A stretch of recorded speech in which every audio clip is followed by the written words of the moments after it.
Grodd, and the power of being alone. Once, in a quiet village nestled between emerald hills and calm rivers, there lived a kind-hearted girl named Grodd. From a young age, Grodd had one deep desire: to connect with people and never feel alone. She was warm, generous, and always the first to smile. Wherever she went, she tried to make friends, helping neighbors, sharing her lunch, and listening to everyone's problems. But as the years passed, Grodd noticed something troubling. The people she called friends didn't treat her the same way she treated them. They took advantage of her kindness. When they needed help, she was always there. But when she needed a shoulder to lean on, they were nowhere to be found. They ignored her messages, broke promises, and only came around when they needed something. At first, Grodd blamed herself. She thought maybe she wasn't fun enough, smart enough, or interesting enough. She tried harder, laughing when she didn't feel like it, agreeing when she wanted to speak up, staying in toxic friendships just to avoid loneliness. But every time she gave more, she felt emptier inside.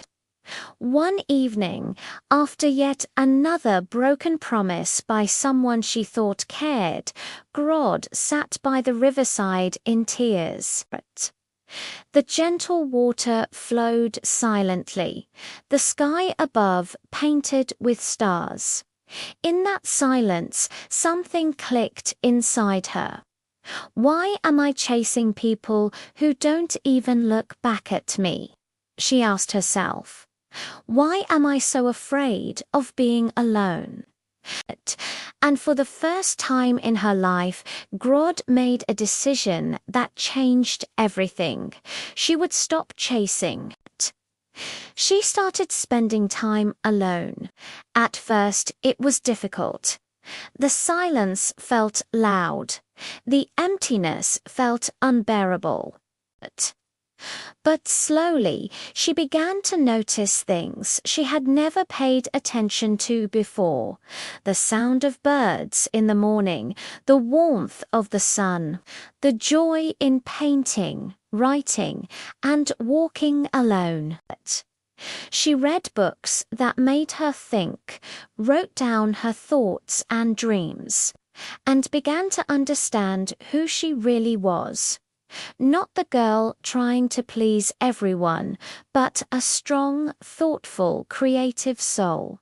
She began to enjoy her own company. Months passed, and something unexpected happened. The same people who had ignored her before started to notice her absence. And not just them, new people started to admire her confidence, her peace, and her energy. They wanted to be around her, to know her. But Grodd was no longer desperate for attention or approval. She took her time. She observed people carefully. She learned to say no when something didn't feel right, and she was no longer afraid of walking away. Moral of the story: your worth does not depend on how many people surround you. It depends on how you see yourself. Sometimes we fear loneliness so much that we allow ourselves to be treated poorly just to feel connected. But true peace begins when we learn to enjoy our own company, respect our own boundaries, and stop giving our energy to people who don't value it. Grodd's story teaches us that being alone is not the same as being lonely. When we embrace solitude, we grow stronger, wiser, and more connected to ourselves, and that attracts the right people into our lives.